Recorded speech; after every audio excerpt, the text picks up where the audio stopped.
subscribe our channel, The Diplomatic Mirror, and press the bell icon to get notified about our new videos. नमस्कार मेरे प्यारे दोस्तों, मैं राज शंभू शरण दुबे स्वागत करता हूं आप सभी का द डिप्लोमेटिक मिरर के इस वीडियो में। दोस्तों, आप सभी को बहुत बहुत धन्यवाद हमारे इंट्रोडक्टरी वीडियो को इतना ढेर सारा प्यार और सपोर्ट करने के लिए। आशा करता हूं कि आपका प्यार और सपोर्ट ऐसे ही हम पर बना रहेगा। दोस्तों, आज इस वीडियो में हम डिस्कस करेंगे द वर्ल्ड डिप्लोमेसी इस पेंडेमिक में किस तरीके से रही, क्या मेजर इश्यूज़ हुए वर्ल्ड डिप्लोमेसी में, जिसके वजह से ये जो नया वर्ल्ड ऑर्डर है वो अब धीरे धीरे बदलता हुआ या शिफ्ट होता हुआ नज़र आ रहा है। आइए दोस्तों, ये जो वर्ल्ड डिप्लोमेसी का टॉपिक है जिसको हम आज डिस्कस करेंगे उसको हम 4 सेक्शन में डिस्कस करेंगे। पहला सेक्शन हमारा होगा कोविड-19 के इस पेंडेमिक में जो चाइना के ऊपर इंक्वायरी की बात हो रही है उसके बारे में, क्या वो वजहें रहीं जो ग्लोबली आवाज़ उठा रहे हैं कई सारे देश, जिसमें मुख्यतः यूएस, जापान, ऑस्ट्रेलिया ये प्रमुख देश हैं, कि चाइना के ऊपर एक इंडिपेंडेंट इंक्वायरी की। दूसरे टॉपिक में हम देखेंगे कि जो शुरुआत से ही अमेरिकन एलिगेशन जो लग रहा है वुहान वायरस के ऊपर, अमेरिका का एलिगेशन शुरू से ही रहा कि ये चाइना की केयरलेसनेस की वजह से, मिसमैनेजमेंट की वजह से ये लैब से निकला हुआ है या लैब में इन्होंने किसी तरीके से जनरेट करने की कोशिश की, इंजीनियर करने की कोशिश की, इसको हम समझेंगे। तीसरा सेक्शन जो हमारा होगा वो होगा जो चाइना से कंपनीज बाहर जाने की सोच रहे हैं, क्योंकि काफ़ी ज़्यादा नेगेटिव इफ़ेक्ट हो चुका है चाइना का ग्लोबल प्लेटफॉर्म पर। तो यहाँ से जो कंपनीज़ हैं वो जो हैं अपने प्रोडक्शन यूनिट को दूसरे देशों में शिफ्ट करना चाह रहे हैं, मसलन ताइवान, थाईलैंड, इंडोनेशिया और इंडिया जैसे देशों में। तो क्या रीज़न्स हैं, क्यों कर रहे हैं और क्या वो आसानी से कर पाएंगे, क्या चाइना इन्हें कुछ नहीं बोलेगा, इस पे हम डिस्कस करेंगे। और चौथा और जो अंतिम सेक्शन हमारा होगा जो काफ़ी ज़्यादा महत्वपूर्ण है, वो इस कोविड-19 में इकोनॉमिक रिसेशन के बारे में हम डिस्कस करेंगे कि क्या आज का इस समय का ये जो इकोनॉमिक रिसेशन चल रहा है, जो हेल्थ रिसेशन के बाद के चरण में आया हुआ है, क्या वो 2008-9 के जो ग्रेट रिसेशन था उससे बढ़कर है, उससे कम है, उससे किस तरीके से अलग है, इन सब चीज़ों को आज हम कवर करेंगे। तो आइए शुरू करते हैं पहले टॉपिक से। चाइना के ऊपर इंक्वायरी, क्या ज़रूरत पड़ी कि चाइना के ऊपर इंक्वायरी हो रही है या होने की बात हो रही है। हालांकि चाइना तो इंक्वायरी से मना कर रहा है, लेकिन हम ये देख रहे हैं कि एक ग्लोबली जो है एक माहौल बनता जा रहा है। और हाल फिलहाल में अभी कुछ दिनों पहले ही वर्ल्ड हेल्थ असेंबली में एक डेवलपमेंट हुई, एक रिजोल्यूशन पास हुआ जिसमें लगभग सारे देशों ने चाइना पर इंडिपेंडेंट इंक्वायरी की मांग की। हालांकि निश्चित रूप से चाइना और पाकिस्तान जैसे देश इसका समर्थन तो नहीं किए, और चाइना तो यहाँ तक कह रहा है सारे देशों को, वो धमकी भी दे रहा और कह रहा आप अपने लोगों को मरने से बचाइए, आप अपने देश के हालात पे ध्यान दीजिए, ना कि किसी दूसरों पे दोषारोपण हो। असल में ये जो इंक्वायरी है इसका मेन मोटिव ये है कि हम एक इंडिपेंडेंट इंटरनेशनल इंक्वायरी कराएं कि कम से कम ये तो मालूम हो सके कि एग्जैक्टली ये वायरस कहाँ से ओरिजिनेट हुआ, क्योंकि ऐसा भी हो सकता है कि एग्जैक्टली जो ओरिजिनेटेड प्लेस है वो हमें मालूम चले तो कुछ हमें और सबूत मिलेंगे। हमारा जो वैक्सीन का डेवलपमेंट चल रहा है उसमें हमें मदद मिलेगी, और कहीं ना कहीं चाइना को इस इंक्वायरी में मदद भी करनी चाहिए लोगों को, क्योंकि एक ग्लोबली इसका इमेज तो काफ़ी ज़्यादा नेगेटिव हो चुका है। तो अगर चाइना ने ऐसा कुछ नहीं किया है तो फिर वो क्यों रोक रहा है, ये मेरे भी समझ से परे है। अब एक हम इसी सेक्शन में एक अहम पॉइंट्स को हम थोड़े कवर करेंगे कि आखिर क्यों चाइना का रवैया, क्यों, क्या हुआ। इसमें कई सारे कारण हैं। इसमें कई सारे महत्वपूर्ण कारणों में एक है कि चाइना अपने देश में जिनमें लोगों की डेथ हुई, उनके जो नियर डियर हैं, वो केस फाइल करना चाहते हैं कि ये कैसे हो गया, ये पेंडेमिक कैसे बन गया, इसके क्या पीछे मिसमैनेजमेंट रहा। तो चाइना गवर्नमेंट बिल्कुल उसको बैन कर दी है, कोई भी केस फाइल नहीं होगा। जनवरी के महीने में जब WHO ने फरवरी में पेंडेमिक इसे घोषित किया, और जनवरी के महीने में ही चाइना ने वेस्ट यूरोप से, जिसमें यूके महत्वपूर्ण था, यूएसए से कई सारे 50 से 55 मिलियन रिस्पिरेटर्स और मास्क को वहाँ से इंपोर्ट किया, और भी कई जगहों से किया। मतलब उन्होंने मेडिकल जो गियर थे उनको काफ़ी बड़ी संख्या में जनवरी में ही इंपोर्ट कर लिया था। और आज जब ये पेंडेमिक है तो उसी इंपोर्ट किए गए मेडिकल गियर्स को वो एक्सपोर्ट कर रहा है दूसरे देशों में और फ़ायदा कमा रहा है। तो ये इसके नीयत पे सवाल उठाता है कि आखिर कैसे उसने जनवरी में ही इतना कर लिया। इसके बाद चाइना जो है अपनी रिसर्च पे पूरी तरीके से जो है गवर्नमेंट के निगरानी में कर रहा है। जो भी रिसर्च हो रहे हैं इस समय या जो भी रिसर्च होते आए हैं वो उसमें प्राइवेट फर्म्स का जो है योगदान तो है, लेकिन उसमें उनकी एंट्री नहीं है, वो वैलिड नहीं है। वो किसी दूसरे को रिसर्च के लिए आने ही नहीं देते। पूरी तरीके से गवर्नमेंट के दिशा निर्देश पे ही काम होता है, जो एक सवालिया निशान लगाता है। इसके पहले एक रीज़न ये भी जो सबसे महत्वपूर्ण रीज़नों में से एक है, 23 जनवरी को वुहान से सभी प्रकार के डोमेस्टिक फ़्लाइट पर रोक लगा दी थी चाइना ने। मतलब कोई भी डोमेस्टिक फ़्लाइट वुहान से चाइना के किसी और प्रोविंस में नहीं जा सकती। लेकिन उसने अगले कपल्स ऑफ मंथ तक अंतर्राष्ट्रीय उड़ानों को जारी रखा। और डेटा के अनुसार ये देख सकते हैं कि अगले 2 महीनों में ही सिर्फ कम से कम 5 मिलियन से ज़्यादा लोग दुनिया के अलग अलग स्थानों में वुहान के एयरपोर्ट से गए।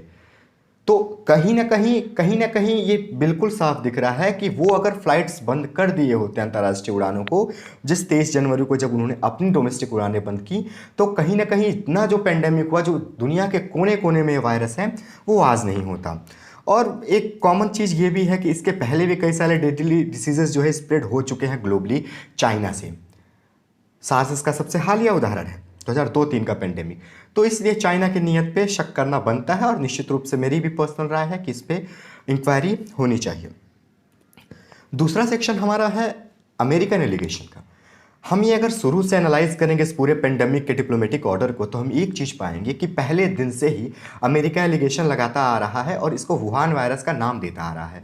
अमेरिका पहले दिन से ही कह रहा है कि चाइना ने कहीं ना कहीं इसको लैब में मैन्युफैक्चर किया है, लैब में इसको जनरेट किया है, इसकी इंजीनियरिंग की है, ह्यूमन इंजीनियरिंग की है, और एक पूरे के पूरे जो है एक पॉलिसी के अकॉर्डिंग, एक जो है प्लान के अकॉर्डिंग इसने पूरे दुनिया को इसके चपेट में लिया है। अब अमेरिका इसकी लॉजिक्स दे रहा है। वो कह रहा है हमारे पास प्रॉपर सबूत हैं, प्रॉपर लॉजिक्स हैं कि हम ये कह सकते हैं कि वुहान लैब से ही हुआ है। इसकी बात की शुरुआत अमेरिका करता है कि तब 2002 और 3 में वुहान के लैब में सार्स वायरस का स्टडी चल रहा था, जो अभी भी चल रहा है। तो चाइना गवर्नमेंट के मिसमैनेजमेंट और केयरलेसनेस की वजह से वो वायरस वहाँ से नज़दीकी विट मार्केट में स्प्रेड हो गया, चला गया, और वहाँ से फिर वो एक पेंडेमिक बन गया। तो और इस बार का जो जिस वेट मार्केट में वुहान वायरस का फर्स्ट पेशेंट पाया गया, वहाँ से उस वेट मार्केट से सिर्फ 8 मील की दूरी पे वुहान का वो लेबोरेटरी है। तो कहीं ना कहीं एक ये सीक्वेंस बन रहा है, एक पैटर्न नोटिस किया जा रहा है, और इस पैटर्न के बिहाफ पे चाइना को अमेरिका एलिगेशन कर रहा है और कह रहा है कि आपने जो है ह्यूमन इंजीनियरिंग करके इसको एक प्लान के तहत जो है इसको एक पेंडेमिक का रूप दे दिया। चूँकि आप देख सकते हैं कि यहाँ पे वुहान ईस्ट चाइना के पास, सी के पास है, तो यहाँ से अगर वो फ्लाइट्स रोक दिया होता उसने, इंटरनेशनल फ्लाइट्स, तो वो कहीं ना कहीं बहुत ज़्यादा ये संभावना बन जाती कि वो चाइना के कुछ प्रोविंसेस में ही रह जाता। अगला जो एंगल है उसको हम देखते हैं। इसमें ये है कि जो कंपनीज़ हैं, चूँकि आपको पहले से ही पता होगा कि चाइना सबसे बड़ा प्रोडक्शन हब है इस पूरी दुनिया का, और लगभग 30% पूरे वर्ल्ड का प्रोडक्शन जो है वो चाइना में होता है, लगभग 28 दशमलव कुछ प्रतिशत। तो ऐसे कंडीशन में ये ऑब्वियस हो जाता है कि लगभग सारी कंपनियां या तो टोटली प्रोडक्शन अपना यूनिट वहाँ पे चाइना में उनका होगा, या फिर वहाँ से वो अलग अलग कंपोनेंट्स मंगाते होंगे, इक्विपमेंट मंगाते होंगे। लेकिन अब चूँकि ग्लोबली इमेज जो है निगेटिव हो रहे हैं थोड़े क्या बहुत हद तक चाइना का, क्योंकि पेंडेमिक चलिए गलती हो गई, लेकिन उसके बाद का जो रवैया चाइना ने रखा है उसकी वजह से काफ़ी निगेटिव इसका इम्पैक्ट हो गया है। तो अब कंपनीज ये चाह रहे हैं कि हम वो अपने प्रोडक्शन यूनिट को चाइना से हटा के जो और कंट्रीज़ हैं, जैसे ताइवान है, इंडोनेशिया है, भारत है, जहाँ पे उन्हीं की सरकारें, वहाँ की सरकारें इनकी मदद भी करेंगी, उनको सस्ता लेबर भी मिलेगा, वो अपनी कंपनी शिफ्ट कर रहे हैं। यहाँ तक कि सैमसंग ने तो शुरू भी कर दिया अपने यूनिट को शिफ्ट करना। लेकिन यहाँ पे एक चीज़ ये है कि क्या चाइना ऐसा होने देगा? मतलब चाइना तो इकोनॉमी के लिए किसी से भी लड़ जाता है, बिल्कुल एग्रेसिव पॉलिसी रहती है उसकी। तो क्या ये इतना आसान होगा जितना दिख रहा है कि चाइना जो है इन यूनिट्स को बाहर जाने होगा? तो मुझे लगता है कि इतना आसान नहीं होगा। और इसकी आप देख सकते हैं कि चाइना ने शुरुआत भी कर दी है काफ़ी ज़्यादा एग्रेशन पॉलिसी की। वो अगर ऑस्ट्रेलिया कुछ कह रहा है तो ऑस्ट्रेलिया से लड़ जा रहा है, जापान कुछ कह रहा है तो जापान से लड़ जा रहा है, वेस्ट यूरोप के कंट्रीज़ कह रहे हैं तो वेस्ट यूरोप से लड़ जा रहा है, अमेरिका से खैर तो एक तरीके का कोल्ड वार सिनेरियो ही है। तो इस प्रकार से मुझे नहीं लगता कि चाइना इतनी आसानी से हटने देगा।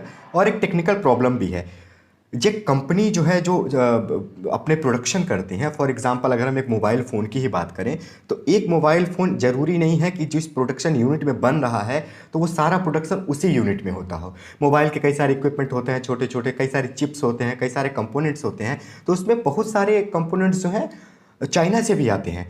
तो किसी एक अपनी कंपनी का हेड प्रोडक्शन यूनिट किसी दूसरे देश में ले जाने से सिर्फ ये काम नहीं आसान होगा, बल्कि उससे जुड़ी हुई कंपोनेंट्स को भी चाइना से बाहर आना पड़ेगा।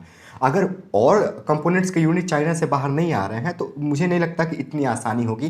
खैर देखते हैं, समय बताएगा कि आगे क्या होगा। हमारे लिए खैर ये फ़ायदे का विषय है क्योंकि भारत में भी कई सारी कंपनियां अपने प्रोडक्शन यूनिट को लाने की सोच रहे हैं। और उत्तर प्रदेश गवर्नमेंट काफ़ी इसमें अच्छा इनिशिएटिव लेके ज़मीनें तक सेलेक्ट कर लिए हैं कि लैंड हम आपको देंगे, और लैंड भी सिलेक्शन हो गया है। खैर देखते हैं आगे क्या होता है। अंतिम में हम डिस्कशन करेंगे एक सबसे इम्पॉर्टेंट फैक्शन का, जो है कोविड-19 के दौरान हुए इकोनॉमिक रिसेशन का। देखिए पूरे देश में, पूरी दुनिया में लगभग लॉकडाउन रहा, कुछ कुछ खुल रहे हैं लेकिन कई जगह आज भी हैं। तो इस लॉकडाउन में सबसे ज़्यादा नुकसान हुआ इकोनॉमी का। निश्चित रूप से हेल्थ सबसे ऊपर होता है, लेकिन हेल्थ क्राइसिस के बाद जिस तरह इकोनॉमिक क्राइसिस में बदला, बिल्कुल मैन्युफैक्चरिंग हर जगह बंद रही कुछ ही जगहों को छोड़ करके, तो उससे इकोनॉमिक रिसेशन हुआ, मार्केट में लिक्विडिटी की कमी हो गई। तो अब आईएमएफ ने वार्न किया है कि कोविड-19 का ये जो इकोनॉमिक रिसेशन है वो कहीं ना कहीं 2008-9 का जो ग्रेट डिप्रेशन था, जो ग्रेट इकोनॉमिक रिसेशन था, उससे भी बुरा प्रभाव हो सकता है इसका। इसको थोड़ा सा समझें, हम थोड़ा सा बेसिक में जाते हैं कि हम किसी भी जीडीपी को निगेटिव कैसे रखेंगे। मतलब रिसेशन है तो ऑब्वियसली जीडीपी निगेटिव में जाएगा, तभी रिसेशन होगा। तो एक बेसिक इसका थ्योरी ये है कि अगर आपके कंट्री की जीडीपी लगातार 2 क्वार्टर कंसेक्यूटिव 2 क्वार्टरली अगर नेगेटिव जाता है, नेगेटिव ग्रोथ करता है, तो वहाँ पे वो रिसेशन को दर्शाता है। तो ये रिसेशन का ये कॉमन है कि जहाँ पर कंसेक्यूटिवली 2 क्वार्टर जो हैं अगर आपके नेगेटिव गए तो वो रिसेशन का दौर होगा, वो मंदी का दौर होगा। अब इसमें देखते हैं कि बेसिक डिफरेंसेस क्या थे 2008 के रिसेशन में और कोविड-19 की। देखिए 2008-9 का जो रिसेशन था वो मेनली इम्पैक्ट तो पूरी ग्लोबली किया था, लेकिन मेनली ज़्यादा हार्म किया था वेस्ट एशिया के कंट्रीज़ को और यूएस को।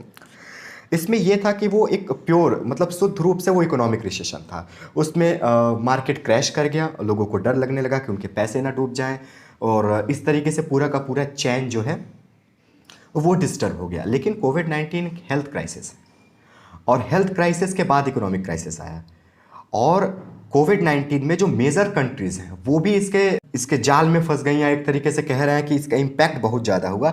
जबकि 2008-9 के रिसेशन में देखते हैं कि यूके और अमेरिका जैसे कंट्रियों ने उस रिसेशन को संभाल लिया, बिकॉज वो सुपर पावर हैं, वो इकोनॉमिक पावर हैं, वो उन्होंने संभाल लिया। लेकिन आज के समय में उन्हें ही सबसे ज़्यादा नुकसान हुआ इस कोविड-19 से। तो कहीं ना कहीं निश्चित रूप से IMF जो कह रहा है उससे मैं भी काफ़ी हद तक सहमत हूँ कि, और ये दिख भी रहा है कि ये कोविड-19 का रिसेशन जो है 2008-9 के रिसेशन से ज़्यादा होगा, बुरा होगा। देखते हैं, खैर धीरे धीरे दुनिया में लॉकडाउन रीओपन हो रहा है, खुल रहा है, मैन्युफैक्चरिंग शुरू हो रही है। होप कि जल्दी ही सब कुछ बेहतर हो। तो यहीं पे इस लेक्चर को समाप्त करते हैं। बहुत बहुत धन्यवाद आप सभी का हमसे जुड़ने के लिए। हमारे सोशल मीडिया हैंडल पे आप जुड़ें, फेसबुक पे, इंस्टा से, और हमें फॉलो करें। बहुत बहुत धन्यवाद आप सभी का। नमस्कार।